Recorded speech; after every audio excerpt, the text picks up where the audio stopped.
Imagine it's July 4th, 1970, Independence Day, and you're sitting in a quiet living room, dial pressed to your favorite station. Suddenly, a smooth, confident voice counts down America's top hits, backed by crisp jingles and surprising listener dedications. That voice belongs to Casey Kasem, and that show is American Top 40. A countdown so trusted it became a cultural ritual. For decades, we believed every #1 and rising star was the pure reflection of record sales and listener requests. But what if the story we embraced wasn't the whole truth? What if someone behind the scenes was pulling strings, nudging charts in directions that changed careers and rewrote pop culture history? Tonight, we're diving headfirst into the greatest radio mystery of all. Was AT40 rigged? And more importantly, who stood to win when power plays entered the airwaves? For nearly 2 decades, millions tuned in each weekend to hear Kasem's signature, "Good morning, America," greeting, trusting in the seamless mix of numbers and narrative. They believed they were hearing a democratic snapshot of record sales and phone in requests across thousands of stations. Yet beneath the polished veneer, whispers of payola, hidden agendas, and corporate cover-ups began to swirl. Industry veterans spoke in hushed tones about DJs accepting envelopes stuffed with cash to boost certain tracks. Behind closed doors, label executives allegedly cooked up elaborate schemes to propel their favored artists to stardom. Even Kasem himself hinted at battles far more intense than simple chart rivalry. Conflicts that threatened to destroy careers and rewrite contracts. In this deep dive, we'll peel back the glossy facade, tracing the paper trail of leaked memos, and dissecting the angry outtakes that went viral. We'll hear from former producers who wrestled with scripts demanding questionable transitions, and experts who've studied the fine line between legitimate chart making and outright manipulation. We'll reconstruct the moment in 1988 when Kasem and ABC clashed in a bitter feud, fueled by rumors of corruption and claims that the network wanted to silence him.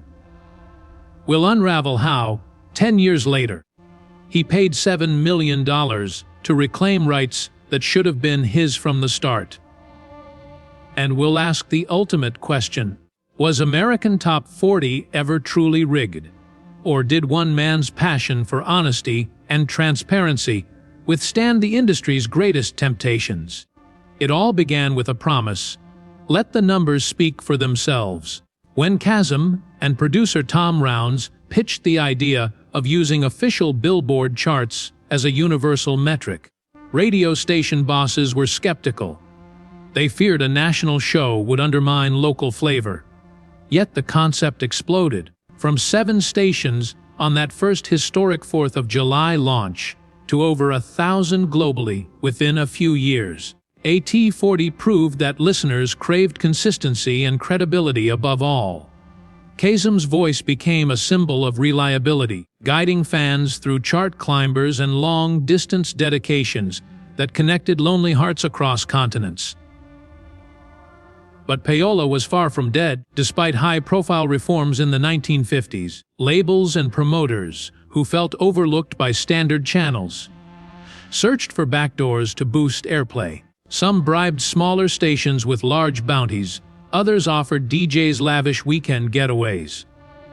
In this environment, American Top 40's pledge of transparency was both a genuine belief and a powerful talking point. It promised to inoculate the show against corruption by strictly adhering to Billboard's data. But real battles rarely stay in the open. As the show grew, so did pressure from powerful industry figures who watched their own bottom lines shrink whenever AT40 highlighted a challenger artist or exposed a slow-moving hit. Tonight's journey begins at the height of this tension, where corporate boardrooms and clandestine meetings shaped which songs soared and which stalled. We'll retrace Kasem's first cross-country flights to negotiate syndication deals, sift through the memos that surfaced years later, quietly slipped under lawyers' doors, and dig into interviews with production crews who faced impossible deadlines and script revisions designed to favor certain labels. We'll revisit the moment when angry outtakes, those infamous studio tantrums, slipped past the censor and into the hands of fans, revealing a man torn between loyalty to truth and frustration with a system that rarely rewarded idealism. As we weave through this narrative, we'll contrast Kasem's unwavering moral compass with the messier realities of a profit-driven industry. We'll chart his journey from a Detroit kid enthralled by radio dramas to a national icon whose heartfelt dedications became the emotional core of American Top 40. We'll uncover how a leaked memo in 1988 nearly crushed his career, and how he withstood threats, lawsuits, and whispers of career sabotage. Finally, we'll confront the evidence, taped conversations, congressional transcripts, FBI reviews, and Rolling Stone investigations that attempted to answer the question once and for all. In the end, the saga of AT40 isn't just a story about a radio show. It's a tale of power, principle, and the cost of staying true in a world eager to bend the rules. So fasten your seatbelt, because we're about to embark on a ride through chart-topping hits, backstage intrigue, and a man's relentless battle to keep the music honest. By the time we finish, you'll know exactly where the rumors began, who had the most to gain, and whether America's favorite countdown ever crossed the line. The countdown starts now. In Detroit during the 1930s, a young boy named Casey Kasem found his escape not in toys or sports, but in the crackling voice of a distant radio announcer. His parents, Lebanese immigrants struggling through the Great Depression, ran a small grocery store and feared for their son's future.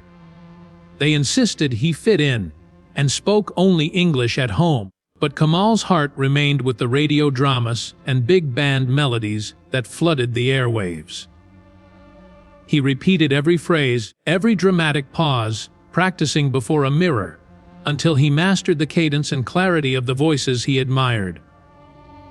By age 12, he could recite pages of dialogue from shows like The Lone Ranger, his voice so confident that neighbors paused on the sidewalk to listen. When World War II disrupted American life, Casey, as he later renamed himself, found opportunity in the most unlikely of places. Drafted into the Army during the Korean conflict, he became a disc jockey for the Armed Forces Network, broadcasting from mobile vans in freezing trenches and muddy camps. He managed to lift the spirits of tens of thousands of soldiers with Elvis and Glenn Miller records. Under artillery fire and in temperatures below zero, his voice cut through the chaos, a steady heartbeat in a world gone mad. That experience forged his resolve and taught him the power of radio as a connector of hearts and minds. After the war, he juggled part-time work at small stations while studying drama at Wayne State University. He spun jazz records for Detroit audiences and announced high school football games, developing a reputation for colorful commentary and seamless transitions. Yet prejudice shadowed his path. A station manager urged him to change his name, warning that a foreign-sounding announcer could cost ratings. Reluctantly, he adopted the moniker Casey and continued perfecting his craft. His refusal to reinforce Arab stereotypes in 1970s, Hollywood led him to reject typecast roles and later to co-found the Arab American Anti-Discrimination Committee. That same moral fire would guide his radio career for decades to come. By the late 1950s, Casey Kasem was a trusted voice on local stations, but he craved a bigger stage. He watched as regional countdown shows pushed their favorite labels, suspecting that payola still lurked beneath the surface despite public reforms. The payola scandal of the early 60s, which exposed hundreds of DJs accepting bribes to spin certain records, convinced him that charts could no longer be trusted if left unregulated. He envisioned a national show, anchored by Billboard's data, immune to local favoritism and hidden deals. Together with his friend Don Bustany, he sketched a blueprint for a weekly countdown that would let sales numbers and listener requests tell the true story. On July 4, 1970, that vision went live. With just 7 affiliate stations and a modest bank loan against his own home, Casey ushered in the inaugural episode of American Top 40. The first #1 hit, "Mama Told Me Not to Come by 3 Dog Night," spiraled out of tiny studio booths and into living rooms across America. He introduced the show humbly, acknowledging the risk and promising an honest chart every week. Behind him, a team of researchers visited record stores and phoned distributors, gathering sales reports by hand. The operation was grueling, but crucial to maintain credibility. Early skeptics didn't hide their disdain. Some station managers suspected the show was a gimmick. Others accused Kasem of undermining local DJs. Rates dipped on a handful of affiliates, when his strict adherence to Billboard clashed with regional favorites. A few labels offered bonuses to smooth the process, but Kasem refused every envelope handed his way. He remained convinced that a national platform could thrive on integrity alone. By the end of that first year, American Top 40 had expanded to 100 stations, proving that trust and transparency could outshine secret deals and whispered conspiracies. Yet as the show's footprint grew, so did the challenges. Every success drew fresh scrutiny from labels and networks who watched their profits teeter under the weight of authentic charts. Rumors began to swirl about hidden influences and off-air negotiations. And while Kasem's clean record stood unblemished, his loyalty to Billboard data meant fewer spin dollars for certain artists, creating powerful enemies in high places. As we'll soon discover, this network of vested interests would resurface in unexpected forms, culminating in the bitter feud that nearly ended Kasem's reign on the radio. Behind closed doors at ABC headquarters, executives grew wary of Kasem's refusal to bend, setting the stage for a confrontation that would echo through industry corridors. The next chapter would reveal just how deep the battle ran. By the early 1980s, American Top 40 had evolved into a cultural juggernaut, airing on more than 500 stations worldwide and generating annual revenues exceeding $10 million. Casey Kasem's unflappable delivery and steadfast insistence on transparency had made AT40 a symbol of trust. Yet success inevitably drew scrutiny. Record labels that once supported the show began questioning the purity of its charts, arguing that strict adherence to Billboard data undermined promotional strategies. Behind closed doors at ABC headquarters, executives worried that Kasem's moral rigidity was costing the network lucrative tie-ins and cross-promotional deals. Across the hall from the glossy conference rooms, internal memos flagged potential clashes over artist placement and programming tone. Some ABC insiders suggested subtle script tweaks to smooth out emotional segments that risk alienating advertisers. Others argued for guest co-hosts to inject edgier voices and fresh sponsors. Every suggestion landed on Kasem's desk for approval. His reply remained unchanged. "If it compromises honesty, I won't do it." To him, every call in dedication, every sales figure meant a human story worth preserving without spin or corporate bias. Meanwhile, on tour promoting AT40 specials, Casey expanded his universe with spin-off shows like American Top 20 and a television counterpart, America's Top 10. He extended listener dedications to video, reading letters on camera, and weaving personal narratives into song intros. These heartfelt moments became the emotional heartbeat of his brand.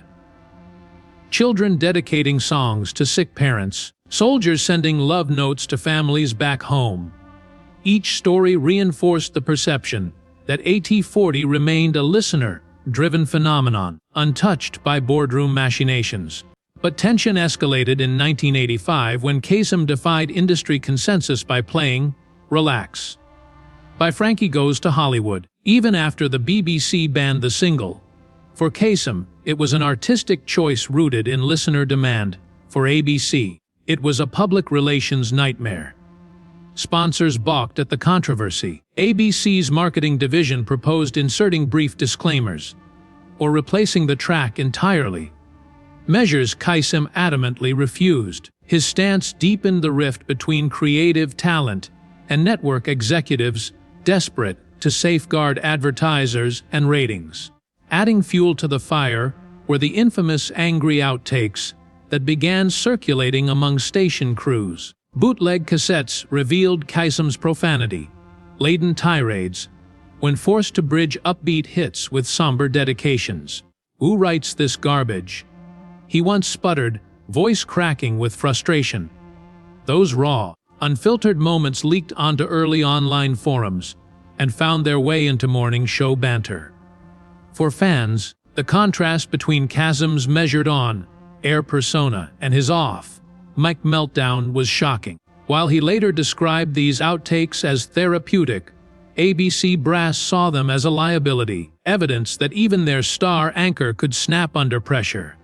By the spring of 1988, tacit concerns transformed into overt conflict. ABC's programming chief presented Kasem with a list of demands: shorten dedications, add network promos, and occasionally feature emerging artists, handpicked by label partners. The memo insisted these changes were non-negotiable. Kasem's counter-memo defended his creative domain, insisting that any imposed alterations would betray the trust he'd built with millions of listeners. Heated discussions followed, pitting Kasem's legal team against ABC's executives. In hushed boardroom confrontations, talk of contract buyouts and creative realignment surfaced, euphemisms for sidelining him. Tensions broke into public view on July 15, 1988, when ABC inexplicably removed AT40 from over 60 affiliate stations in key markets, replacing it with a generic countdown hosted by an unnamed announcer. Confused listeners flooded local and network offices with calls and letters demanding Casey's return. Trade publications smelled a blood sport negotiation and printed anonymous leaks hinting at a power struggle over who controls America's favorite countdown. ABC issued a bland statement blaming scheduling conflicts, while Kasem lamented a betrayal of the audience. Even amid the turmoil, Kasem's reputation endured.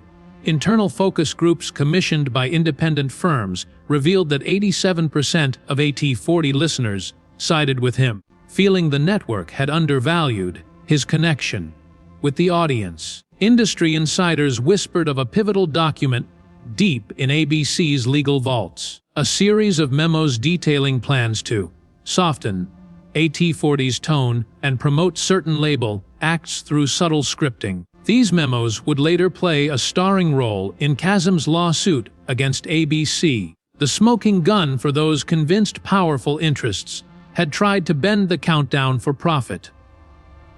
The clash posed a fundamental question: was AT40 ever truly rigged, or was the fight simply about control and money?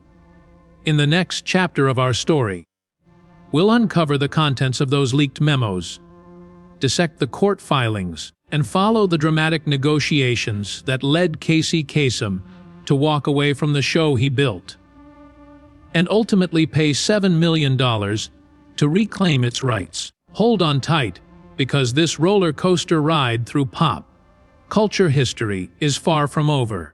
The leaked memos that surfaced during Casey Kasem's 1988 showdown with ABC were nothing short of explosive. In dusty legal files, attorneys discovered internal documents outlining a covert strategy to pivot American Top 40 toward a more commercially advantageous format. One memo, marked confidential for programming review, proposed inserting sponsor messages in the middle of listener dedications, reasoning that even subtle audio interruptions would capture extra ad revenue without losing audience engagement. Another noted, almost breezily, that favoring Label X roster by rearranging chart positions by 2 to 3 slots will generate long-term label partnerships. Yet another detailed a plan to commission focus group research at identifying demographics least sensitive to overt manipulation, so that network executives could safely test on a small scale style incentive or a small scale style before scaling up. When these memos became evidence in Kasem's breach of contract lawsuit, they read like a conspiracy theorist's fever dream. ABC's legal team argued that the documents represented preliminary thoughts, never intended to be enacted. But Kasem's attorneys countered that the memo's language was too precise to be idle brainstorming. For listeners, the idea that chart positions could be shifted on the back end, regardless of whether Billboard data was still being cited, felt like a betrayal of everything AT40 stood for. When press outlets got wind of the story, headlines screamed, "Countdown Conspiracy," and "840 Fixer Allegations, Truth or Tabloid."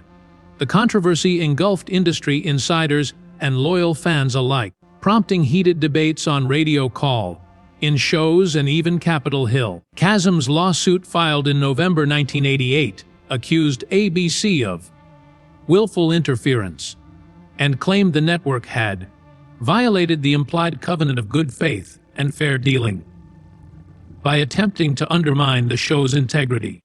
His attorneys sought both declaratory relief, an official court statement that AT40 was never to be tampered with, and substantial damages for emotional distress and reputational harm. ABC's defense sought to dismiss the case by emphasizing Kasem's on-air persona, arguing that he signed off on thousands of pre-written scripts without close review. The network painted a picture of a veteran broadcaster who occasionally complained about script quality, but never balked at changes impacting core content. Discovery became a public spectacle. Dozens of internal emails, meeting minutes, and taped telephone conversations were subpoenaed. One recording revealed an ABC exec directing a program manager to smooth over that dedication segment with a 5-second jingle, while another caught a label rep casually asking if who could boost track 27's a bit next time. Kasem was particularly incensed that suggested voluntary donations to programming budgets in exchange for artists being placed higher on down. They sprint the cat tower artist to move on the Congress. To him, these weren't abstract proposals, but direct threats to the values he had built his career on. Meanwhile, public sympathy overwhelmingly backed Kasem. Letters poured into the courthouse from listeners who recounted family traditions of gathering around the radio for AT40 every weekend. An independent poll commissioned by a national newspaper found that 72% of Americans believed Kasem's show had maintained integrity compared to other programs of the era. Even some ABC shareholders expressed concern that the scandal would tarnish the network's brand. Under mounting pressure, ABC quietly offered a settlement in early 1989, an undisclosed 7-figure sum and an agreement to step away from any content manipulation. Kasem, however, refused to bow out of court. He wanted a clear public vindication, not just a payout. By the time the case reached trial in mid-1989, both sides were exhausted.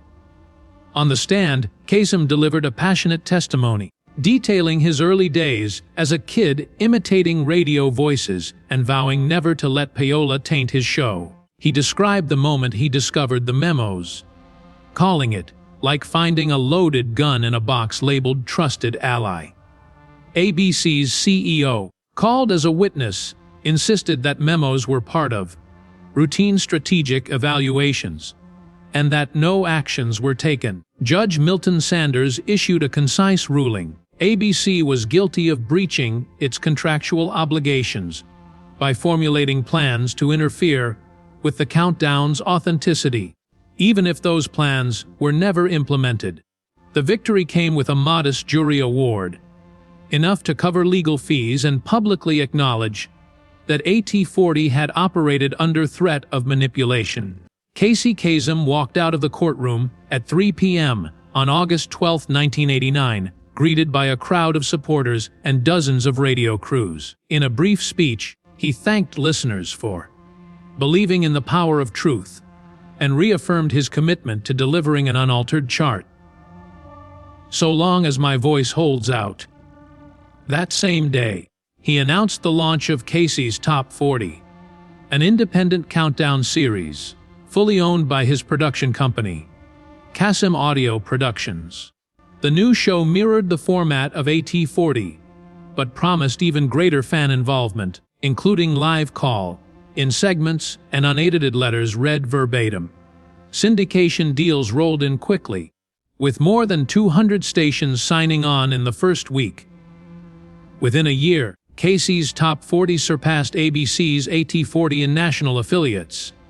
ABC responded by retooling its own countdown format under new management, but the network never regained the cultural cachet it had lost. Meanwhile, Kasem embraced technological innovations that would foreshadow the digital age. In 1992, he began piloting an online request system where fans could vote for songs via early internet bulletin boards. By 1995, he was experimenting with email dedications and streaming audio samples, features unheard of on commercial radio at the time. His relentless focus on authenticity and audience connection kept his brand thriving even as industry giants grappled with the rise of satellite and internet radio. Then came the pivotal moment in November 1997. After years of behind-the-scenes negotiations, Casey negotiated to purchase the American Top 40 trademark and distribution rights from ABC. For $7 million, he reclaimed the very name he had helped build. The deal included transfer of the entire archive of original shows and jingles, positioning Kasem to reintroduce AT40 as a wholly independent production in 1998. When the newly rebooted American Top 40 hit the airwaves that July, it carried the full weight of his 2 decades of credibility. Once again, listeners heard his signature sign on, now accompanied by a quiet whisper over the final jingle, "Back Where We Belong." After reclaiming the American Top 40 brand, Casey Kasem entered a new chapter that intertwined innovation with activism. Under the banner of his revived show, he leaned into emerging digital trends long before most broadcasters dared. Listeners who had faithfully mailed in letters were now invited to submit requests via nascent internet forums. By the early 2000s, AT40's website featured streaming audio clips and polling widgets that tracked up and coming hits worldwide. Kasem believed these tools would deepen fan engagement and strengthen the show's democratic core. He regularly highlighted statistics from online votes, juxtaposing them with traditional sales data to underscore his commitment to transparency in the digital age. Even as satellite and streaming services gained traction, AT40 retained its unique identity by blending its analog roots with cutting-edge participation, while navigating the transition from tape reels to digital platforms. Casey Kasem never lost sight of the causes that shaped his life. His Lebanese heritage and early experiences with discrimination underpinned a passion for social justice. Throughout the 1990s and 2000s, he appeared in PETA campaigns championing vegetarianism, citing an eye-opening visit to a slaughterhouse in 1970 that forever transformed his dietary choices. At the same time, he remained a vocal supporter of Arab American civil rights, lending his voice to fundraisers and panel discussions for the Arab American Anti-Discrimination Committee. These endeavors deepened his connection with audiences who who saw him not only as a beloved radio figure, but also as a principled activist, willing to risk sponsorship dollars for ethical convictions.